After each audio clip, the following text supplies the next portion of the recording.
Good day, Chandler, Oklahoma. Welcome to the Lincoln County Fair. Step right over here for your free civics lesson because Oklahoma has been stolen. The Good Old Boys Club of Oklahoma consists of legislators that has some Oklahomans believing that they are patriots, and they are not.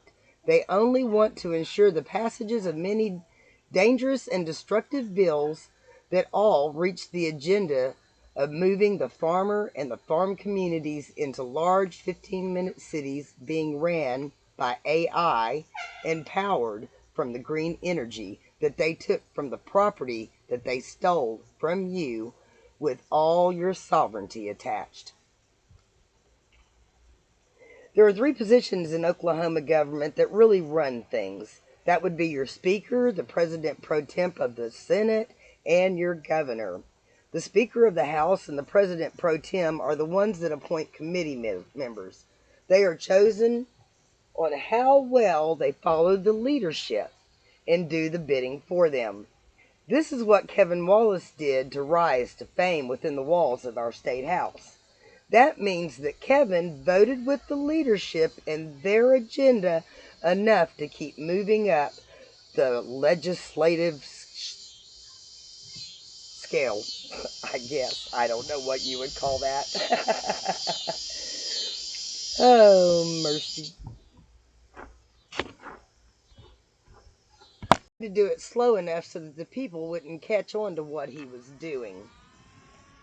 Did you know that Kevin Wallace and all the representatives make a base salary of about $47,500 per year? Then they get per diems for certain things, and then they also get additional pay for working on committees. And like Kevin gets a lot more money because he's the head of the appropriations committee, so he's the money bag. Anyway, Kevin Wallace only has about 65 constituents from District 32 that actually give him financial support. Where does he get all the money from 65 constituents to pay a $15,500 mobile survey bill? Not once, but twice.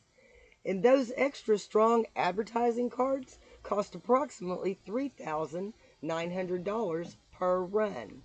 I ask, where does that money come from to pay for those big promotions if you only have 65 constituents from District 32 supporting you? There must be some type of donation fraud, you would think. Well, there is, maybe by morals, but yet not by law.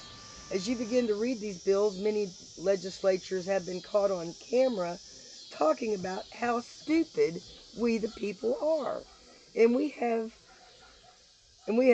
see that the bills lack the very same integrity that the legislatures do. For instance, and I'm just going to be painfully honest, you want open government, here it is. We all have constituents in our district that may not be the brightest and the best, for lack of a better term. They may not understand some of the things that we see in this chamber, the political process of making laws, and we're at a coffee shop and that constituent says there ought to be a law. Dadgummit, there ought to be a law. That's ridiculous. You, Representative Key, I'm getting ready to ask him, Representative Reynolds, if he'd agree or not, if he'd relax. Wouldn't you agree that sometimes those people say there ought to be a law and they expect us to go take it up to the Capitol and try to pass it, and then at that point, really the best thing for everybody concerned would be for that to get killed somewhere? How do you address that? What you need sometimes as a state representative, the protection of that committee chairman, to go to him and say, I've got a guy, I promised him I'd introduce this bill. It's a terrible idea. How do I stop this train before we change the law in a negative way? And I'm not being facetious at all with that. The people of District 71 are different than the people that live in your districts, and vice versa. To suggest that just because someone in my district thought a bill was a good idea and therefore it should become law is not the way this process works. People have the right to be able to contact their legislator, to recommend bills, to ask for bills, and we've all been through that process. In fact, I know one member posted on Facebook recently that he was asked to file a bill and filed it and then realized that it wasn't a good idea. And that's happened to every one of us.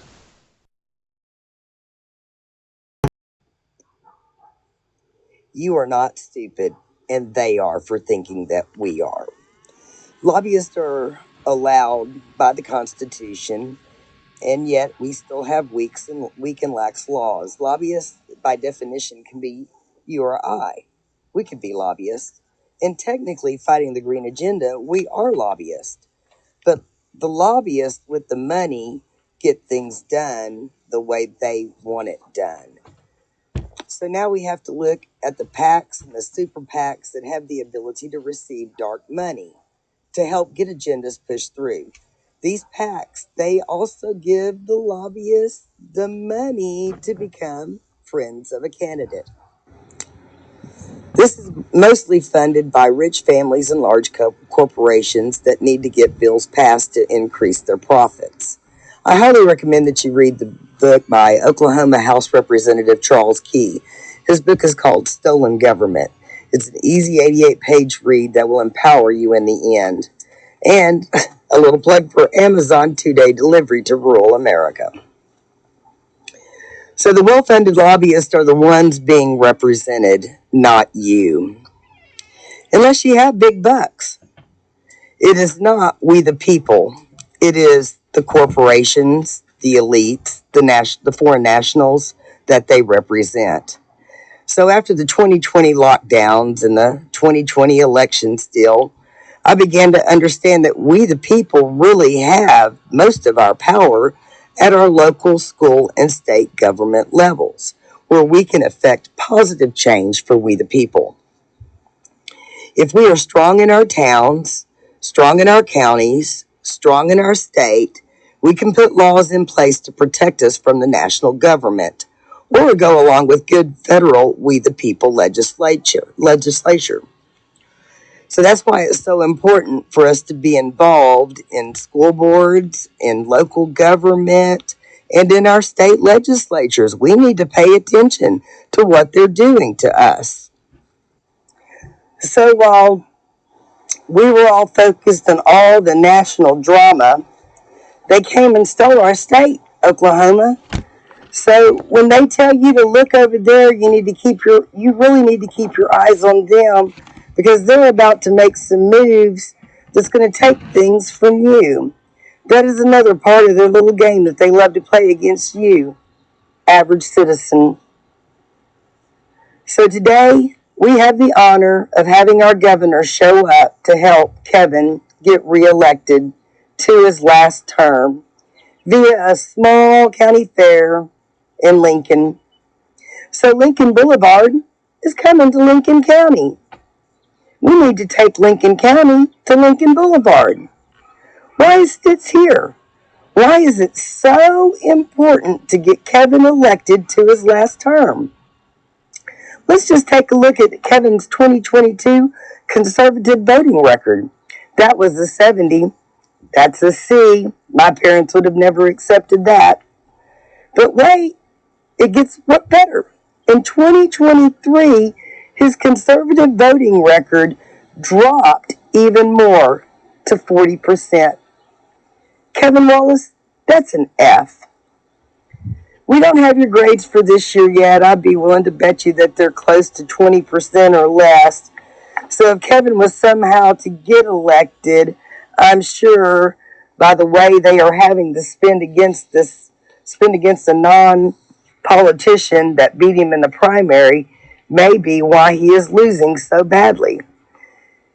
If elected, he would owe you nothing. He never needs your vote again. So with the dropping conservative record, you should be concerned as to what is he really going to do for you. He doesn't owe you anything, and he doesn't need you anymore. It will not be in your best representative interest. I can promise you that as a truth. Remember the part about the friends of lobbyists funded by PACs and super PACs that receive dark money to funnel it where it's needed the most to get those elected that are doing their bidding? Well, after losing the primary to Jim Shaw, the Friends of Kevin Wallace came out full force. Not only was he in a runoff, but because he lost the primary to a true patriot. According to them, that was the stupid people's choice. The Friends of Kevin from April the 12th, 2024 to June 3rd, 2024 has spent a reporting total of $58,663.17 on flyers, on who are you voting for text, and in this total, only one of the two surveys is listed as the last one was done this month. Those surveys cost $15,500 for little Lincoln County and outlying areas. The amount of money being spent alone shows they have plans for Kevin, just like they did for Kevin Stitt, who was like Kevin Wallace in 2022, going for his last term. Remember, again, he owes you nothing. Remember also, it is the Friday before the Tuesday runoff, again for the Kevins. In 2022, Kevin Stitt held a press conference that he was using his political platform as a governor to trick people once more for his last term to be secured from losing. He tricked really good people into believing that he was going to help them, and they were feeling Bidenomics by now. So they voted for him. And he only got elected because his opponent did not have the same powerful platform to let the people know that it wasn't coming right away, that it would be 2 years down the road. And if every way you look at that, folks, that's election interference. Right in your face, Oklahoma.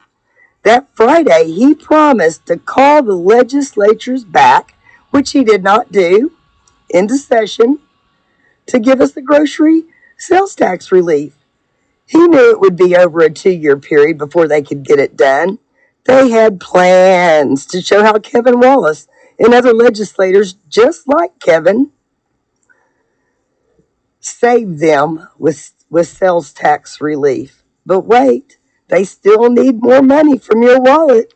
So they intentionally did not put a start date on that bill, which made it not to be able to come alive until 90 days after the end of the session in which it was voted for. So regardless of when they voted for that bill within the session, it would not take place until 90 days after the end of their 2024 session. So that's going to put your sales tax relief after the runoff. I mean, can't you see the cruel and corrupt games they play against the people? Do you see it? Because if you don't, I don't think you ever will. And that's sad. So today, the Friday before the Tuesday runoff, I stand here to tell you about all the tricks they play on you. There is no difference between the D's and the R's. It's the same bird. The Green New Deal Lincoln is designed to ultimately remove you from your land and to move you into 15-minute cities where they can control every aspect of your freedom. If Kevin Wallace gets back in, he will destroy all of District 32. There's currently a hydrogen legislation in that gives out more corporate welfare tax dollars from your state income tax dollars to go along with your federal tax payments for the same policies, on top of what the utility companies are going to charge you to pay for the cost of their desired and our unwanted construction of wind, solar, and hydrogen. and they need your land and your dollars to destroy you. Now, people will argue that you can still live on your land, and for a while you can, but there is another issue that's lurking in the shadows. It's the effects of humanure.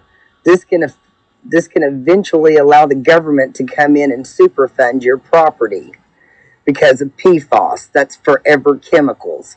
Even if you've never used it, let's say your neighbor used it and the water drains across your property and it spreads PFAS onto your property, thus contaminating it. This humanure is also being spread over our aquifers, and nobody cares. It's poisoning our water, our well water.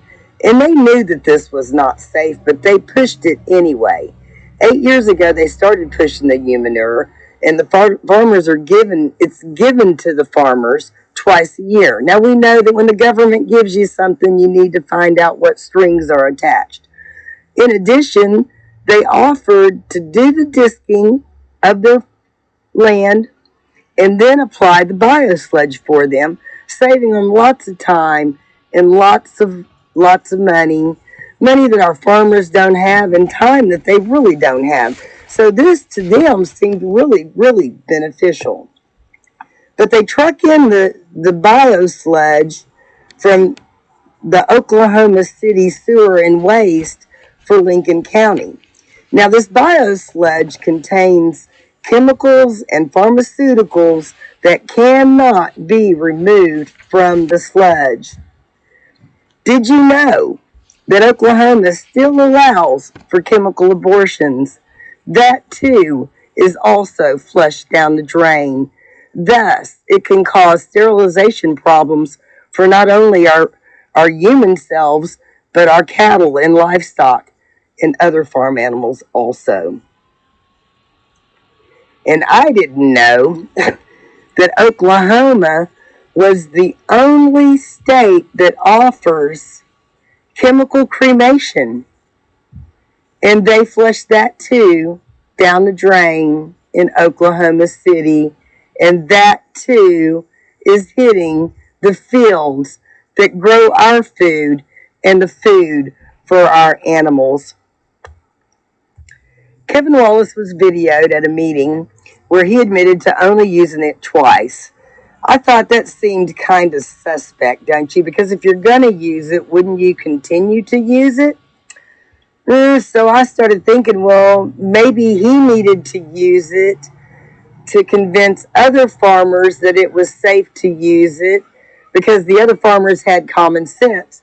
So I don't think that they really used humanure on Kevin Wallace's fields. I really think that they probably brought in chicken poop instead because, what does the nose really know when it comes to those kinds of nauseous odors that are put down on the fields? I also believe this because it's been reported that a lot of the politicians got fake vaccines to get their constituents to go down and get vaccinated themselves.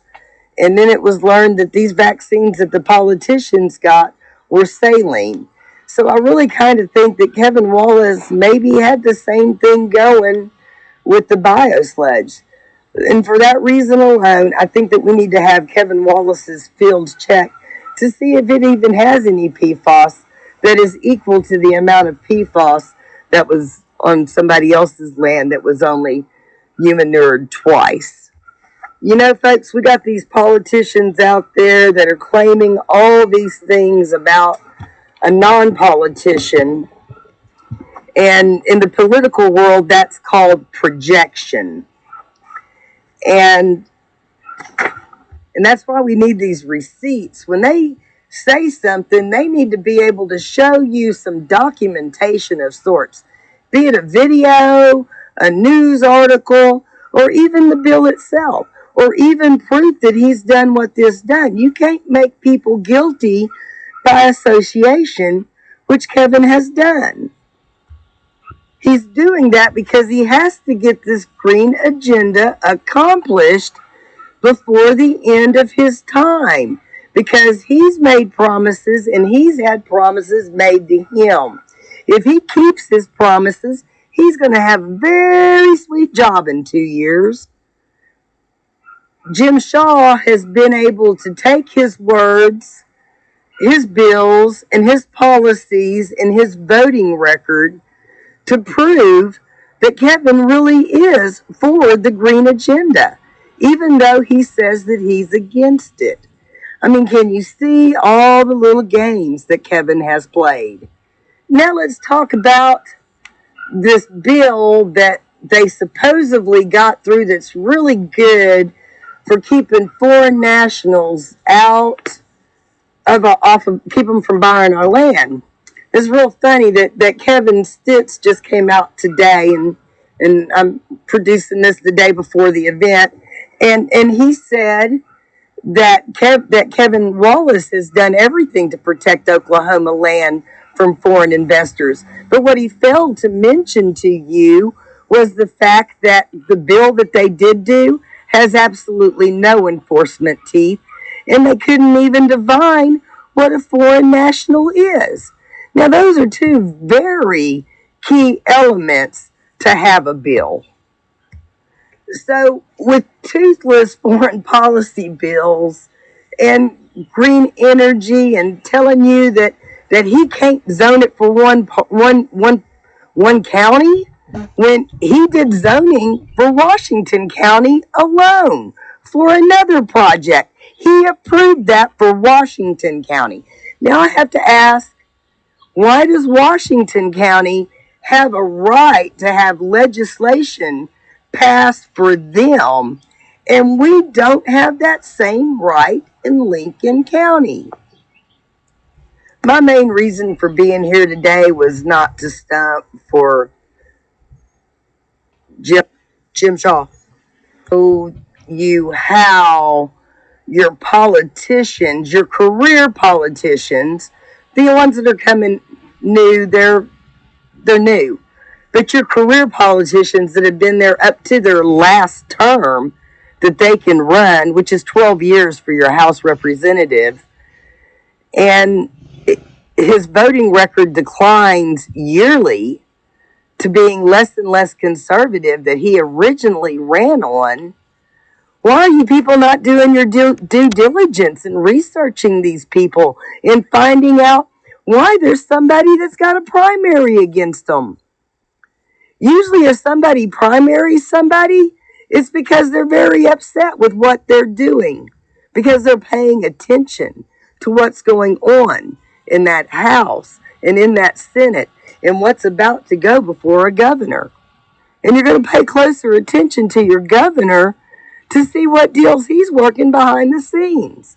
Look at who is paying these people. Look who's advertising for these people.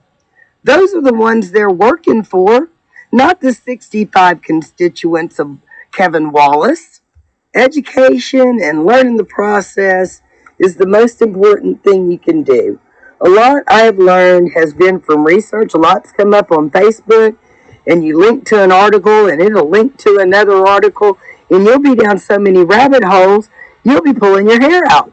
In each rabbit hole you go down, it's kind of dark and scary inside there, because you're finally starting to see everything that your government's been doing to you. So I highly recommend that I've got some suggestions that I'll give you for Facebook groups that you can follow. And I've found other resources through other people that they've shared also. You know, it's time for us to take our nation back. It's time to begin here at home, because here at home is a place that we love, number one, or we wouldn't be here. And it's our greatest place of influence. You have to speak out. And speaking out's hard, but the more you do it, the easier it becomes. And you know, it's kind of scary standing out here by yourself or with your friend. But it does speak volumes. All you have to do is step up, and people will listen. And you need to vote at every election. They are very important, whether a primary, a runoff, or just a general election. And you need to vote when there's questions that come up. And you need to read those questions carefully. And if you don't understand them, don't ask a politician. Ask a group, because these groups do great research on all this stuff that they're trying to do to us. Saves you a lot of time. Regardless of how this election turns out Tuesday evening, our work as we the people will just be beginning. Because if it's Wallace by Steele, and I only say Steele because in 2021, him and Senator Green both informed me via email that Oklahoma elections are safe. Yet those laws haven't been addressed in Oklahoma since 1999. And I have to ask, just based on technology, how safe are they really? We had dial-up modems back in 1999. But back to the possibility of Kevin maybe being elected. If he is elected, we are going to have to dedicate ourselves as a sovereign public to be present at these session meetings that they have, pay attention to what bills they're working on, and we need to inform our friends and family so that they can call their respective representatives and senators also. This is the only way that you can get things done, is that you have to hold the feet of politicians to the fire. They're going to give you excuse after excuse of after excuse. But if you have enough calls from you and enough calls from other people like yours, they will begin to move in your direction because they really don't have a choice. And hopefully, by the grace of God, we're going to get Jim Shaw in as our new House representative. He will be a freshman legislator, and it's not easy on freshman legislatures. Therefore, we are going to have to stand with Jim and support him every step of the way. Encourage him. Research for him if he needs help. We need to help him, help us, because he is representing us, and we need to do our part to help him do the best job he can do. But you know, folks, the bottom line to this whole issue is that we need you, everyday average citizen, to become involved in the government process. You need to start talking about what they are trying to do. And if you don't understand it, I promise you, you follow some Facebook groups and you'll become so enlightened that you'll think that you're an expert. And take a stand. Have a voice.